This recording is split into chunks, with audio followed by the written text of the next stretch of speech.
Hola, jóvenes y señoritas. Ahora vamos a hablar sobre el tema de enfermedad renal crónica. Este tema es probablemente uno de los más importantes debido a que, si bien existe también una elevada prevalencia de esta condición en nuestro medio, lamentablemente es una situación que solo se diagnostica en condiciones muy avanzadas. Entonces, la importancia no solo está en saberlas diagnosticar ya cuando el paciente está muy avanzado, sino poder reconocerlo tempranamente. Y eso es lo que vamos a intentar explicar hoy. Primero, la definición. La definición está basada en las guías CADIGO. Es una definición actual que nos va a mencionar dos parámetros. Uno que es función y otro que es daño. Respecto a la función, nos dice la enfermedad renal crónica es una disminución de la función expresada por el filtrado glomerular menor a 70 ml minuto por más de 3 meses. Ya sabemos acá el filtrado glomerular en base a cualquier fórmula. Entonces, independiente de la fórmula que use, puedo sacar el filtrado glomerular con la creatinina, la inulina, entre otros.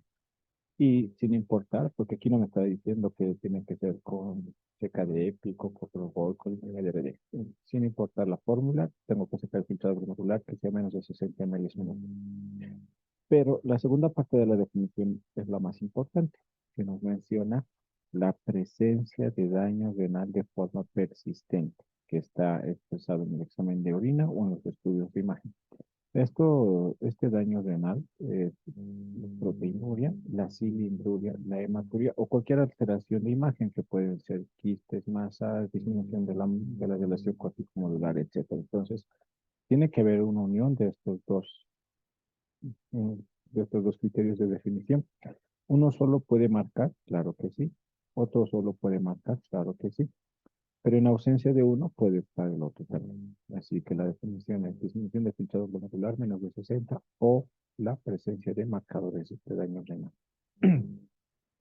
Respecto a epidemiología, la enfermedad renal crónica tiene una prevalencia muy elevada en toda la población. De toda la población adulta con o sin factores de riesgo, el 11% tiene algún grado de enfermedad renal crónica. Es decir, uno de cada 10 personas tienen algún grado de enfermedad renal crónica. Esto aumenta con la edad. Los mayores de 60 años ya tienen un 20% de enfermedad renal crónica. Y si hablamos de poblaciones enfermas específicas, diabéticos o hipertensos, esto llega hasta el 35 o 40% de prevalencia. Las principales causas acá en Bolivia y en el mundo son la hipertensión arterial y la diabetes mellitus. Existen otras condiciones, las enfermedades glomerulares, la neuropatía obstructiva, las enfermedades hereditarias, etcétera. Pero la diabetes y la hipertensión representan el 50% de las causas, así que siempre hay que tener en cuenta estas dos posibilidades ante una enfermedad renal crónica. En la secuencia de una enfermedad renal crónica, muchas veces puede haber una injuria renal aguda precediente, y esa injuria renal aguda puede disolverse espontáneamente y convertirse en una riñón normal. No necesariamente una injuria renal aguda progresa a una enfermedad renal crónica. Así que esta enfermedad renal crónica tiene otras enfermedades que la van a llevar y la injuria renal aguda tiene otras condicionantes. Muy pocas son las causas que llevan desde una injuria renal aguda a una enfermedad renal crónica. Ahora, esta enfermedad renal crónica pues tiene una variedad de manifestaciones clínicas. Sin embargo, las manifestaciones clínicas son tardías, las propias de la enfermedad renal crónica. ¿A qué me refiero? Si nos referimos a una enfermedad renal crónica secundaria a la diabetes tiene síntomas, poliuria, poliplicia, pérdida de peso, etcétera. Y la diabetes puede llevar a enfermedad renal crónica, pero los síntomas propios de la enfermedad renal crónica no se van a ver hasta sino muy avanzada la enfermedad. Todas las injurias que recibe el riñón, producto de la hipertensión, de la diabetes, de los nephrotóxicos, de la deshidratación, etcétera, van a dejar secuelas y estas secuelas producen daños repetitivos. Una injuria renal aguda, por ejemplo, cuando es un único evento y es leve, va a resolverse sin mayores problemas. Pero si la injuria renal aguda es severa y esa repetición va a dejar secuelas en este riñón. Y este riñón va a estar mucho más propenso a desarrollar una enfermedad renal crónica. La hiperfiltración es una condición que lo hemos hablado en fisiología y en otras enfermedades, que es la condición en la que el riñón empieza a tener un filtrado glomerular mucho más alto de lo normal, 130, 140, 150. Esto lo único que hace es hacer que el glomérulo trabaje a la máxima potencia y se agote, envejezca, se desgaste y se dañe más rápido ese glomérulo. La hiperfiltración no es buena. Hay condiciones fisiológicas. El riñón del embarazo es una condición fisiológica, pero hay condiciones patológicas como la obesidad.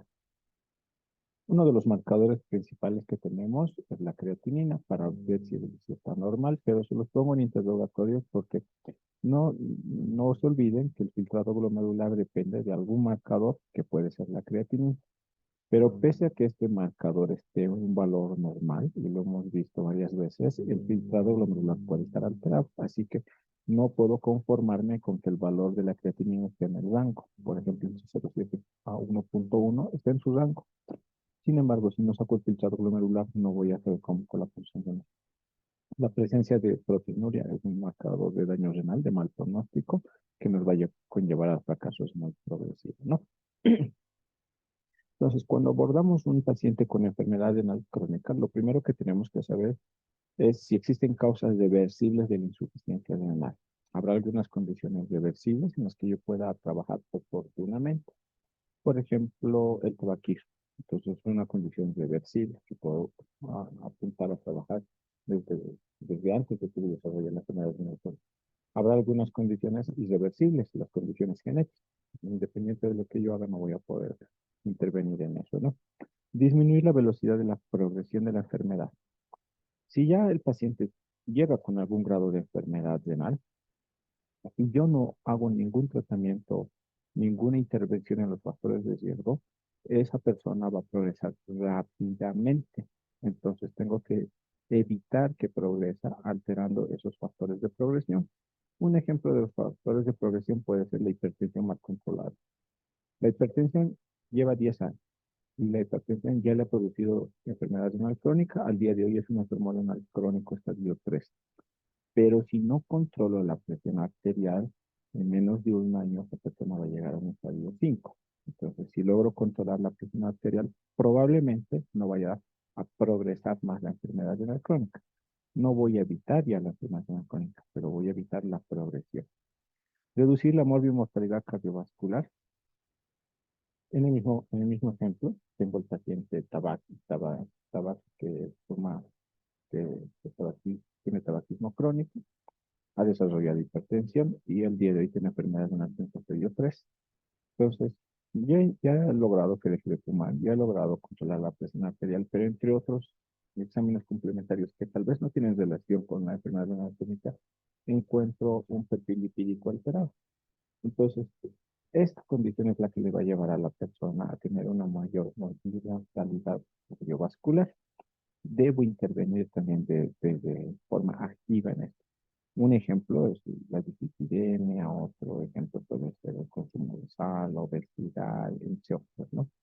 Y por último, si no he logrado controlar ninguno de estos factores y el paciente ya está en un estadio muy avanzado de enfermedad renal crónica, debo prepararlo oportunamente. No dejar que llegue a estadio 5 y sin haber hecho ninguna intervención.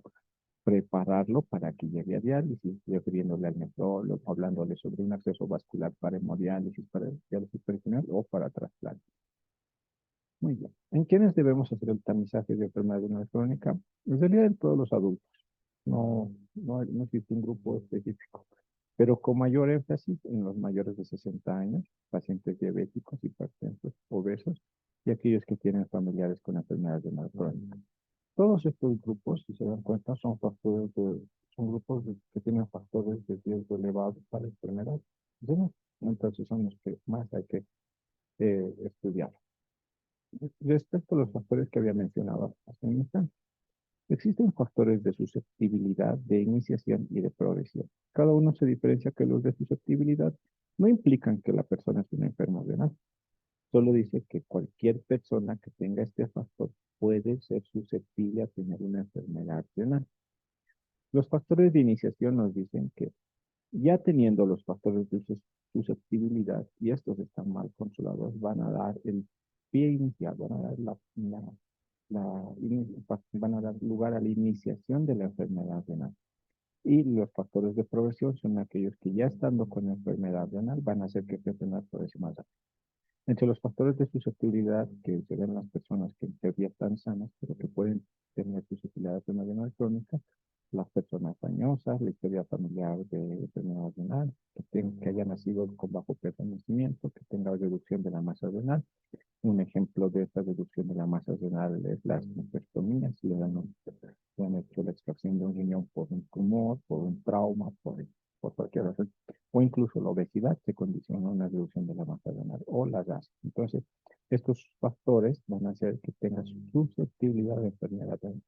Ya teniendo esta susceptibilidad, las condiciones que dan el paso a iniciar la enfermedad renal son diabetes, hipertensión, enfermedades autoinmunes como el lupus, artritis reumatoide, infecciones sistémicas como la hepatitis C, como las infecciones postestreptocócicas, infecciones del tracto urinario complicadas, sobre todo cálculos urinarios, hace petición, obstrucción de las vías urinarias de cualquier tipo, sea intrínseca, extrínseca, a cualquier nivel, no obstrucción baja o alta, y toxicidad por drogas como los aminoglucósidos o los AINES. Entonces, todas estas condicionantes van a dar lugar a que se inicie la enfermedad renal. Ya teniendo la enfermedad renal, hay factores que van a hacer que esto progrese. Que el paciente tenga una hipertensión mal controlada, la enfermedad va a progresar más rápido. Que no hagan ningún tratamiento para la proteinuria, la enfermedad va a progresar mucho más rápido. Igual que su glicemia del diabético va a estar muy disparada, igual va a progresar más rápido y que siga fumando también. Entonces, esos son los factores que tenemos que intervenir en diferentes etapas de la evolución del paciente.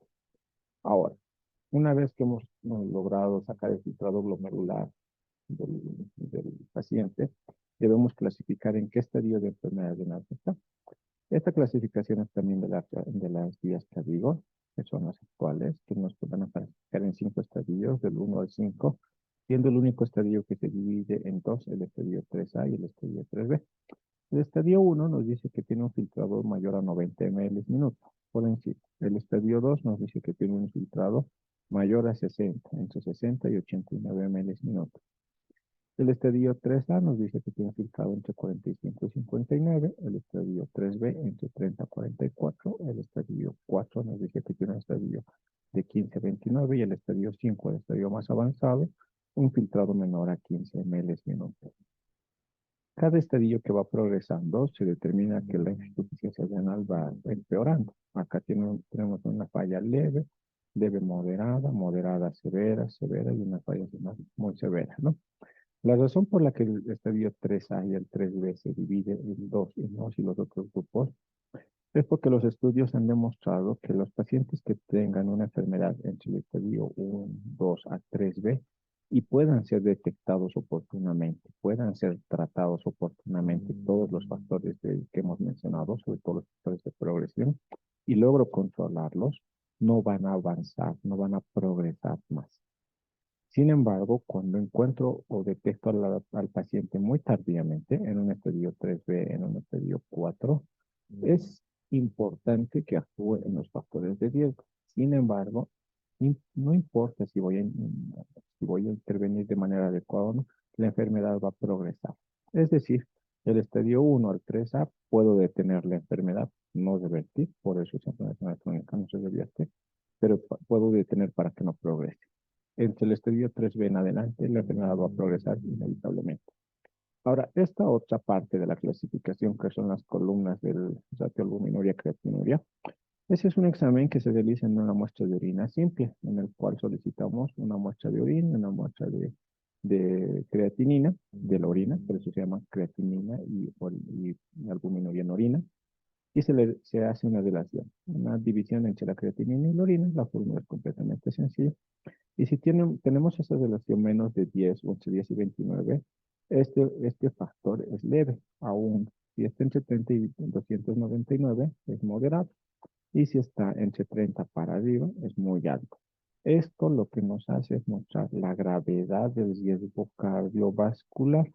No olvidemos que la mayor parte de los pacientes con enfermedad renal crónica, una de las principales causas de mortalidad son los eventos cardiovasculares. En realidad es el principal. Hoy en día, los pacientes con enfermedad renal crónica A Dios gracias, tienen muchos tratamientos e incluso tenemos las terapias de reemplazo renal, como la hemodiálisis o trasplante. Sin embargo, la mortalidad continúa elevada y continúa elevada por los riesgos cardiovasculares. Es por eso que es esta gráfica que nos indica el riesgo cardiovascular de cada persona. ¿Cómo medimos el filtrado glomerular? Podemos utilizar la fórmula de Coco-Sport, que ya la sabemos, 140 de edad por peso, todo dividido entre creatinina por 72. Solo en el caso de las mujeres multiplicamos por 0,85. Pero podemos utilizar cualquier otra fórmula, la MDRD, la forma abreviada, la forma modificada o la última, que es la más actual, la CKDF, ¿no? Realmente, ¿cuál de las fórmulas deberíamos utilizar? De preferencia la CKDF, pero cualquier fórmula que quieran utilizar está perfecto, siempre y cuando saquemos el filtrado glomerular. ¿Cómo vamos a evaluar al paciente? Aquí está en mayúsculas y está claramente explicado. Es asintomático en gran parte de la enfermedad, en el estadio 1, 2, 3 y 4 probablemente. Es asintomático la persona, no tiene ningún síntoma. Solo en etapas avanzadas, cuando ya el filtrado glomerular está muy bajo y probablemente cerca de diálisis, es que cuando encontramos al paciente con palidez, sequedad cutánea, un color cetrino, como vemos aquí, producto de la uremia y de la palidez de la anemia, comienza a tener equimosis y hematomas, prurito, producto del fósforo y lesiones por rascado. Por la sobrecarga de volumen va a tener edemas y probablemente ya ni vamos a llegar a ver calcificaciones o fracturas patológicas porque esto representaría una condición muy avanzada de la enfermedad renal crónica. Entonces, ojo, en el examen físico tendríamos que encontrar todo esto, pero en condiciones avanzadas. La forma de detectar precozmente, se los he explicado anteriormente, es identificar los factores de riesgo y sacar un filtrado glomerular. Paciente diabético, hipertenso de más de 10 años, aunque no tenga ningún síntoma, será mi obligación sacar el filtrado glomerular, hacer un examen de orina para ver si tiene enfermedad renal, porque manifestaciones clínicas no va a tener. En el examen de orina, siempre debo buscar la presencia o no de hematuria, ver cómo está la densidad urinaria, la presencia del sedimento con cilindros. Aquí en el sedimento encontramos los cilindros, la leucocituria y la hematuria. Proteinuria en las tiras reactivas. Ya les he explicado que también se puede sacar el cociente albuminuria creatinina, que es en una muestra de orina simple. El examen se llama así, ratio albuminoria creatinuria o cociente creatinuria albuminuria. Y la microalbuminuria, que no se utiliza más en la enfermedad renal diabética, ¿no? La ecografía es un examen que hoy en día está a disponibilidad de casi todos los centros de primer, segundo y tercer nivel. No nos debería orientar para encontrar una impureza en la agura, insuficiencia renal crónica también. La persona tiene hematuria o proteinuria, debo realizar una ecografía. Igual si tiene una hipertensión de difícil control o infecciones urinarias. Pero independiente de la razón, lo que voy a intentar evaluar es esto, que tenga disminución de atrofia del riñón, mala diferenciación córtico-medular, obstrucción o disminución del flujo arterial. Eso es lo que debo buscar en una ecografía. Este es el ejemplo, la imagen A es el ejemplo de una ecografía renal normal, lo más parecido al normal. Por encima del riñón tenemos aquí el hígado, que apenas se ve, pero vemos que la corteza tiene el mismo color o el mismo aspecto que el hígado, por eso podemos decir que la ecogenicidad está conservada. Los bordes son regulares y la corteza, aunque no tenemos medidas aquí, probablemente está de un tamaño adecuado, ¿no? Esta imagen bella es la forma inicial de una enfermedad renal crónica. Los bordes ya son irregulares, ya no son completamente irregulares. Hay pequeñas áreas que están hiperecogénicas, así llamamos cuando ya no tiene el mismo color, el mismo aspecto negro. En esta imagen ya tenemos una imagen de enfermedad renal crónica mucho más avanzada. Vemos que la corteza ya está mucho más irregular, ya no tiene ese aspecto negro que tenía aquí, un gris oscuro, sino ya tiene un gris pálido. A esto llamamos hiperecogenicidad de la corteza renal. La médula está mucho más blanca, mucho más hiperecogénica y se está perdiendo la relación córtico-medular. Aquí hay una relación cortical y medular bien establecida. Aquí se está perdiendo la relación córtico-medular. Y esto ya es una enfermedad renal crónica completamente avanzada, ¿no? Ya El riñón ha perdido completamente su estructura. Es difícil, imposible, y no sirve para esto la ecografía para ver la función. Yo no puedo decir que esta ecografía ya tiene un filtrado de 60, este tiene un filtrado de 30 y este tiene un filtrado de 10. No sirve para eso la ecografía, pero sí me sirve para correlacionar. Si mi paciente tiene un filtrado adecuado, lo que yo espero es que tenga esta ecografía. Si mi paciente tiene un filtrado ya disminuido, es probable que tenga esta ecografía. Si mi paciente ya está en un estadio 5, es probable que tenga esta ecografía. No me sirve para correlacionar. Entonces, en la progresión de la enfermedad renal crónica, más o menos vemos, estoy resumiendo lo que hemos mencionado. Normal a riesgo elevado es cuando estamos en la obligación de detectar los factores de iniciación y los factores de susceptibilidad. En este periodo debo encontrar las personas que tienen, por ejemplo, obesidad, que tienen disminución de la masa renal, que son las personas muy mayores, que están iniciando a tener diabetes, hipertensión y todo lo demás. Aquí, si yo intervengo, probablemente nunca vaya a tener enfermedad renal crónica. Ahora, si ha llegado muy tarde y no se ha podido evitar esos factores de iniciación, pues tengo que trabajar en los factores de progresión.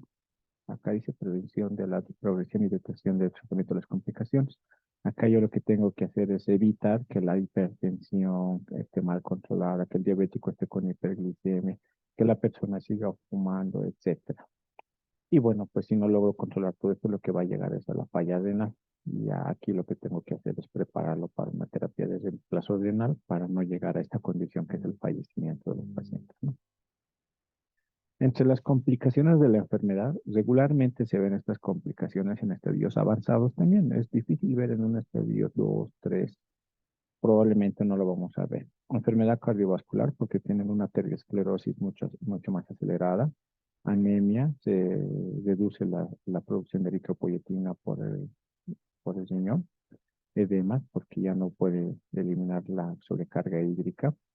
La afección ósea, afección cutánea, acidosis metabólica, alteración iónica con hipercalemia, la vamos a ver en estadios 4 y 5, no vamos a ver esto en estadios tempranos. Coagulopatía, desnutrición y alteraciones endocrinas son productos de un mal control metabólico, son productos de una mala dieta, un mal tratamiento, una mala diálisis. Entonces, todo esto ya son complicaciones crónicas. La malignidad y enfermedades psicológicas regularmente aparece en condiciones del paciente que esté en diálisis. No vamos a encontrar mayor riesgo de malignidad en el estadio 1 y 2.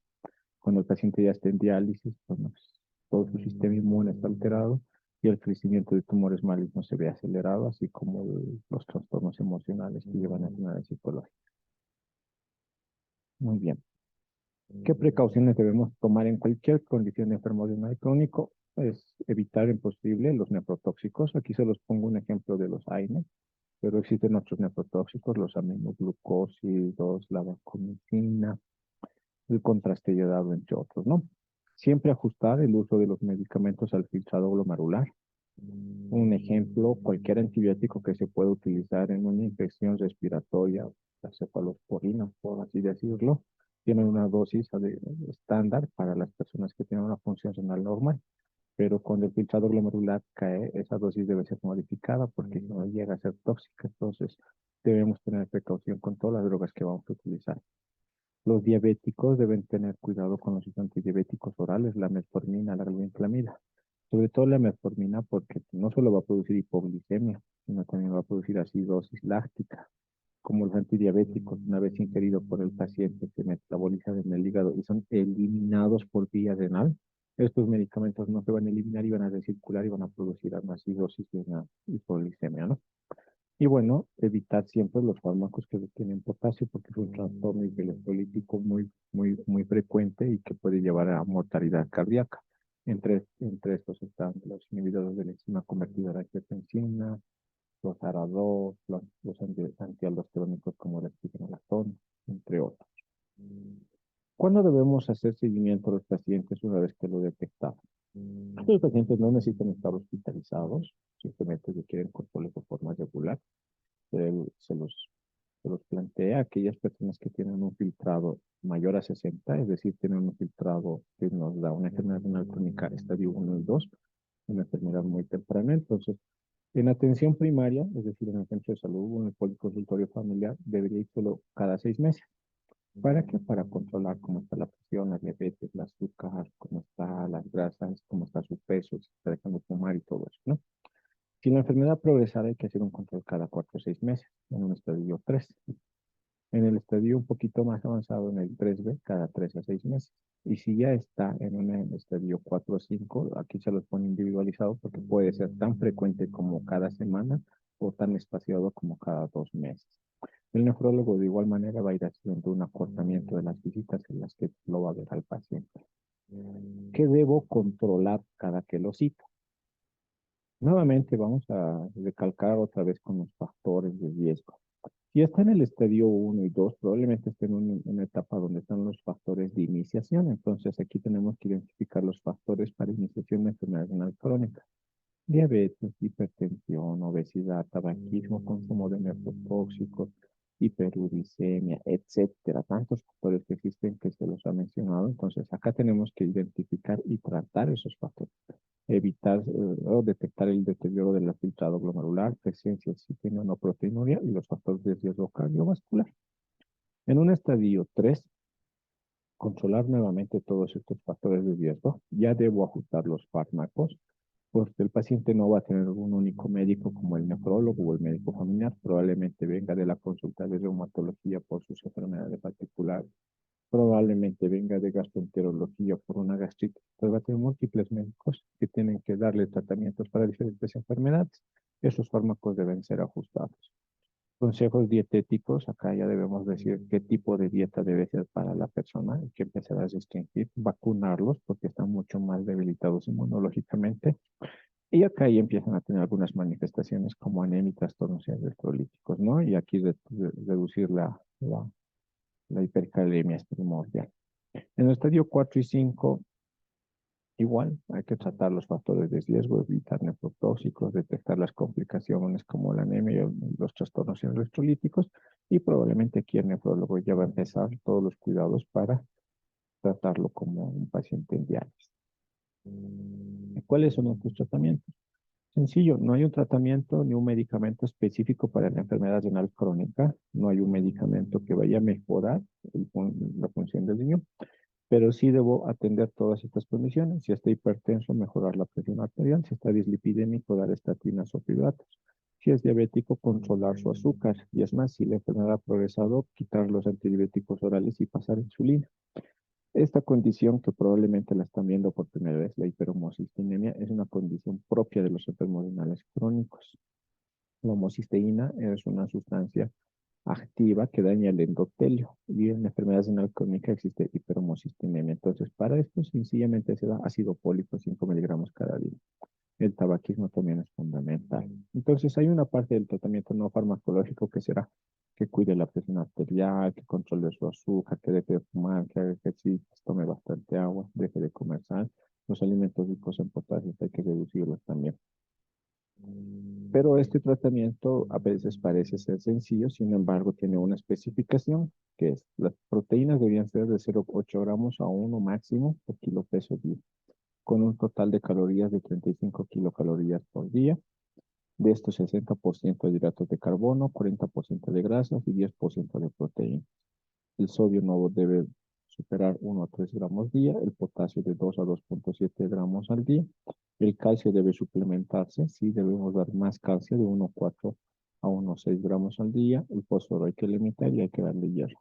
Todo esto siempre tiene que ser de la mano de una nutricionista. Nosotros tenemos el conocimiento necesario, pero básico.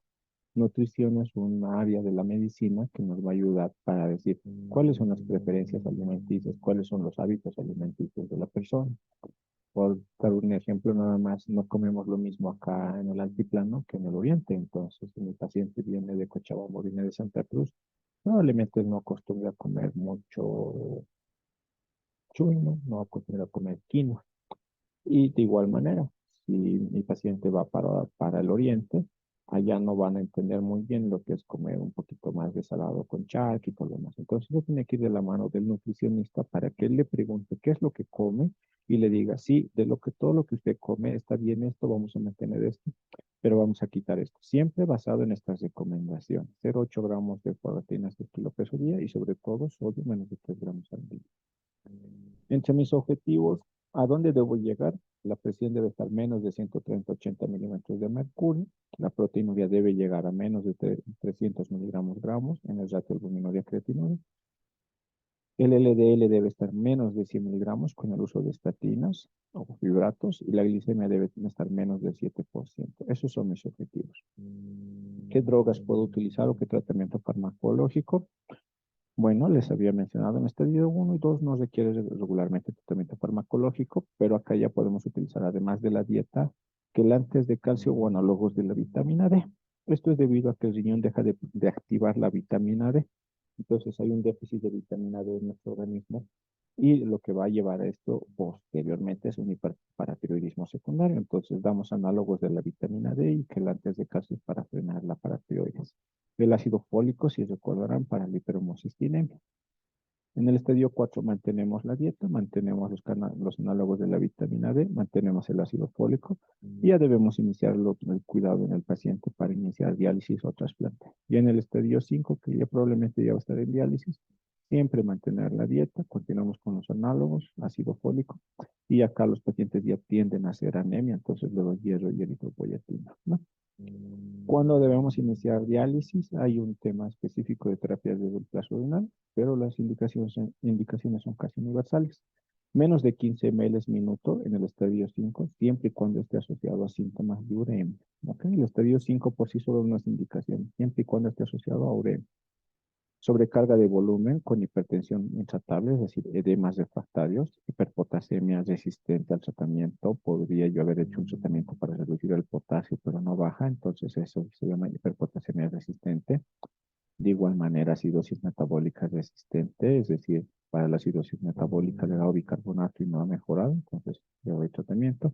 Igual la hiperfosfatemia, la anemia y la pérdida de peso, que esto, pérdida de peso es porque el paciente ya no come, está con náuseas, vómitos, entonces también se puede considerar un síntoma de uremia. Hay otras condiciones de suma urgencia cuando ya tienen encefalopatía, alteraciones psiquiátricas, neuropatías, pericarditis o coagulopatía. Esas son las indicaciones de suma urgencia para iniciar diálisis. Bueno, espero haber sido lo más concreto posible y espero que hayan podido comprender la explicación.